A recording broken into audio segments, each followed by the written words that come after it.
You know why I say that I kind of feel like what Kim Penders is doing could, and I'm not the only one that feels this way, but a lot of people feel this way. You know, basically, why we worry as to, him, going out and doing this thing with, not only the Lara-Su Chronicle Beginnings books that he's now shipping out, apparently, but also the fact that he's planning to, after going through, I guess, the right channels and speaking to the right people, he plans to reprint under the Floating Island Publications label, and also under the, I guess you could say, the category of Mobian Line. He plans to republish the Archie Sonic books, and we're not just talking, his stories or anything, the issues with his stories. No, we're talking like the entire comic book, the entire comic book line, which I assume includes the what you see right here, the reboot and everything that they had to go through thanks to him. That's his plan.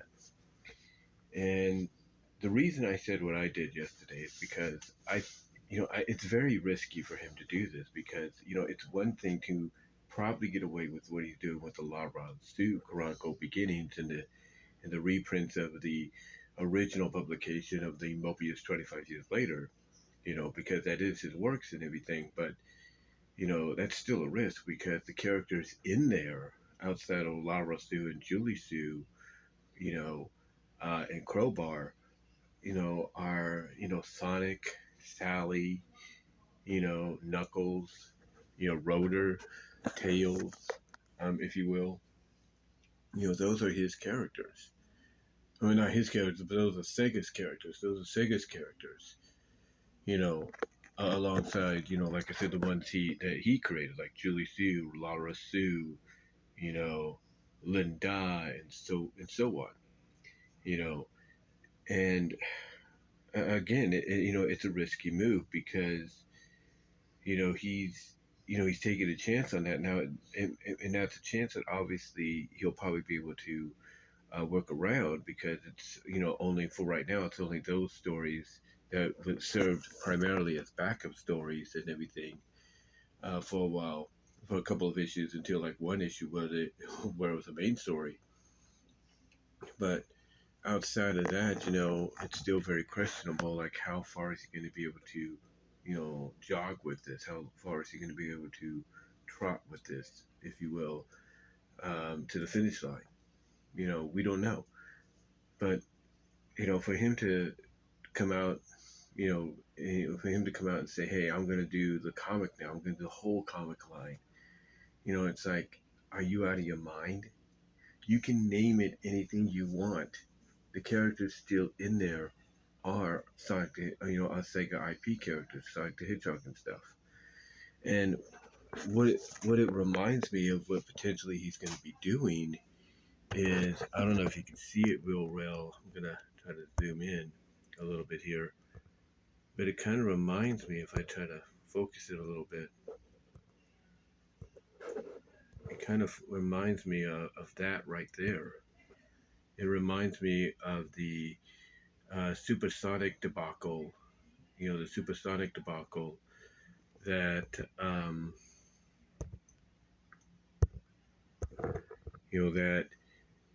basically, as I zoom out here, it reminds me of that, the debacle that Trimark and Lionsgate went through, because they thought, hey, we can come out, we have this deal we have this deal with Geek Entertainment, now Wildbrain, to release some of their content.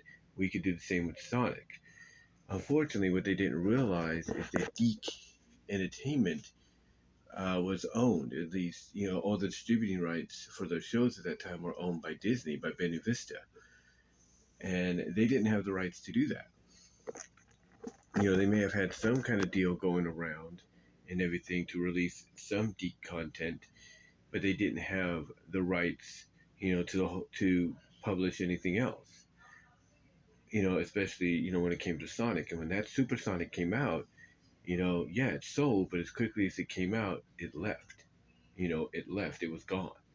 It was off the shelves because of legal situations, that they had brought upon themselves. And that's what I kind of worry about with Ken Penders doing this.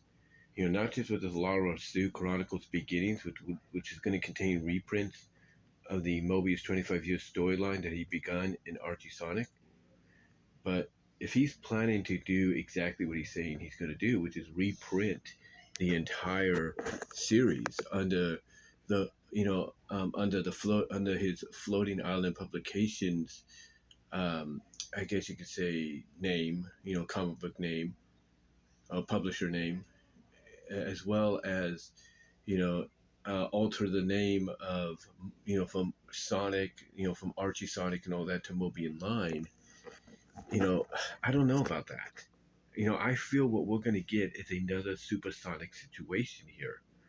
If he goes through with this, and like I said, he's going to and he's trying to clear it up as best he can himself by saying, here's why I'm going to be able to do this. Here's why I'm going to be able to do this and everything. And I think, and he's planning, like I said, he's planning to go through all these channels, speak to all these writers and all that, get their okay to writers and artists to get their okay to republish the stories in these collected volumes. But one writer he's going to have to talk to, as I mentioned in the audio yesterday, is Ian Flynn. And Ian Flynn has that connection right now with Sega, to where if he tries asking Ian, Ian might be the exception. Ian might be like, hey, dude, I get we've had our differences, and hey, I understand as a fan what you're trying to do, but I don't think it's worth the risk, and I don't think you should do it, period. And this would be coming from somebody that, was a fan of his work, fan of the comic, and not only all that, but now is working closely with Sega. And, he would be telling him, from his own personal point of view, that this is, in connections he has, it would not be a good idea.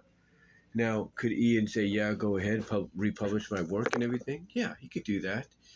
But even if he does that, what that does is it risks his job, because he'd be basically going behind Sega's back, and saying, hey, I'm allowing this guy to use your characters without your consent. And again, Ken is trying his best to, to justify why he's doing this, why he won't get in trouble, why Sega won't come after him and all that. But the problem is, he doesn't realize that, Sega, like Paramount and anybody else, is not to be messed with. Sega is going to see what he's doing, hear about what he's planning to do, and even though people might think like him, hey, they're not going to care about it because that's an old comic book, that's an old comic. Nobody's going to care about the stories. Well, reality check, they are, because the characters in that story, a majority of them, are their characters, are their IPs. And what we could have as a result, let's say he does go through with it, he does follow through on it, like he's doing so far with the Lara-Su Chronicles Beginnings. What could happen is, as quickly as those, get published or reprinted into these volumes, the quicker they go out, the quicker they're going to, come off the shelves, and not by being sold, but by legal reasons. And that could potentially happen with the Lara-Su Chronicles as well, because a lot of these orders that are going out to consumers, as I said before, they're also going out to public, the comic book, stores and online retailers. And as soon as they hit shelves, if Sega gets wind of, hey, these reprinted stories have Sonic in there and Knuckles without your consent, the sooner they find that out, the quicker, just as quick as those books went up for sale, at those comic book shops, in store and online, the quicker they went up, it'll be just as quick, if not quicker, that they'll be pulled down due to legal reasons. And he doesn't realize that. He doesn't see that. He doesn't see that, yeah, you might own these characters, you might own these stories, but you don't own the characters that you've also involved that are owned by a bigger corporation that can basically tear you to shreds. And he doesn't, and I think out of blindness to basically prove a point, he doesn't see that. And now he wants to, basically, go and, reprint the entire series, which includes possibly the reboot. That's not a good move. That's not a good idea. And it doesn't matter, how much you change, things around. It doesn't matter, who you look at as the publisher and everything, okay? It doesn't matter. Because what's going to happen is Sega is going to find out about it, and they're going to be like, "Hey, you did not get our consent and everything." And even if it goes to court and Ken tries to argue, "Hey, this is this is my right," and everything. The courts could say something along the lines of, the courts could say something along the lines of, basically, yeah, you do have a right to the stories you wrote, but you don't have a right to the pages that contain characters that contain characters within those stories that you wrote to republish. I think basically that's what it's going to be. The judge is going to favor Sega over him, and he's got to realize that. He's got to realize that this is a risk. It's a major risk. Again, he's taking a risk right now, with the Lara-Su Chronicles, but this is an even major one. Because even if he does do it, like I said, as you just saw that, it'll be just like the Supersonic thing all over again. Trimark and Lionsgate put it out there, but as quickly as it got put out, it just as quick, if not quicker, it got taken down. And the reason being is because they did not have consent. They did not have permission from Geek, or even Sega. Well, I guess maybe Sega is the exception, but they did not have permission from Geek to do that. So the point that I'm getting at is Ken is possibly going in possibly heading in that direction. He's heading in that direction because again, he can name it all. He can say it's going to be republished or reprinted under the Floating Island publications, and okay, fine. And he can say it's now going to be known as Mobian Line. Okay, fine, whatever. He can do all that. He can do all that. But despite doing all that, it's not going to matter. It's not going to matter because the moment word gets out that he's planning to republish some media that has their IPs in there, their IPs, even IPs that are under their jurisdiction but they may not use for right now, he's in trouble. He's in major, major trouble. They might hear about what he's doing with the Lara-Su Chronicle beginnings and be like, okay, fine, that's not a problem. Because they might say the argument he could argue and successfully do so is, this is a Sonic from the future and a Sally and a Knuckles from the future, and they're not the real Sonic and Sally and Knuckles, and that's cool too. That would work in his favor, and maybe Sega agrees with that.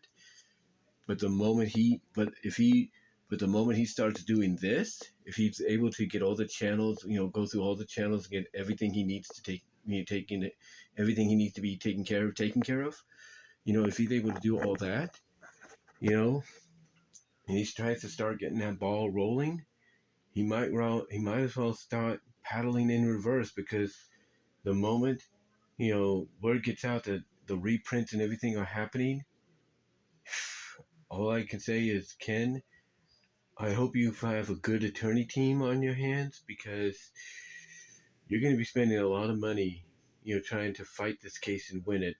Because you might think they won't come after you now, but believe me, they will.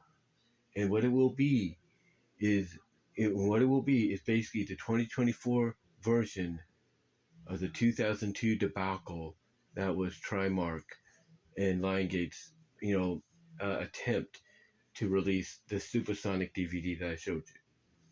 But yeah, that's what it feels like it's going to end up. It's going to end up being another Supersonic situation, if he goes through with this. So he needs to think twice, and hopefully those that he gets in contact with, not just Ian Flynn, but Carl Bolas and others, hopefully they'll talk some sense into him and say, yeah, man, it's not worth the risk. Because hopefully somebody, like maybe Carl points out to him, hey, man, you can probably get away with doing the Mobius Years Later thing as part of your little Lara-Su thing, but doing the whole comic book series of Archie Sonic, not not a good idea. So hopefully these people he contacts, contacts and talks some sense into him. Hopefully the people he's working with talk some sense into him, because all this is going to lead to is a lot of financial pain, lawsuits, and lawsuits that he will not win. And basically what it can do is it can cause everything that he fought for, to be for nothing, because we're in a it's because basically we're in a it's been a decade, a little over a decade, and more information has come out. Nowadays, courts can be like, look, man, we got all this other information on you, and it sounds like you lied to us about, having true ownership. And what could happen is everything could be reverted. It could be reverted, right to Sega, and if by default, an association's right to IDW and not Archie. Because IDW is the new publisher, IDW can end up getting those rights. So yeah, he really needs to reconsider this, and hopefully somebody, like I said, talks some sense into him. Whether it's his own family, whether it's his team where he works with, or those he's going to get in contact with. But yeah, if he doesn't, rethink this, we're going to have ourselves another Supersonic situation. Just like we did in 2002, when Lionsgate and Trimark, got in trouble for what they did. But let me know what your thoughts are. Comment down below. Check out my Teespring store. Link is in the description. Also, check out the other areas where you can find my content. And I do apologize if I'm a little kind of distracted. My mom's on the phone right now, on her cell phone right now via speakerphone with my aunt, her sister. So I do apologize for that if I feel like I'm a little distracted. But again, just wanted to talk about this, with the opportunity presented to me. And until next time, guys, give me your thoughts, and I'm out.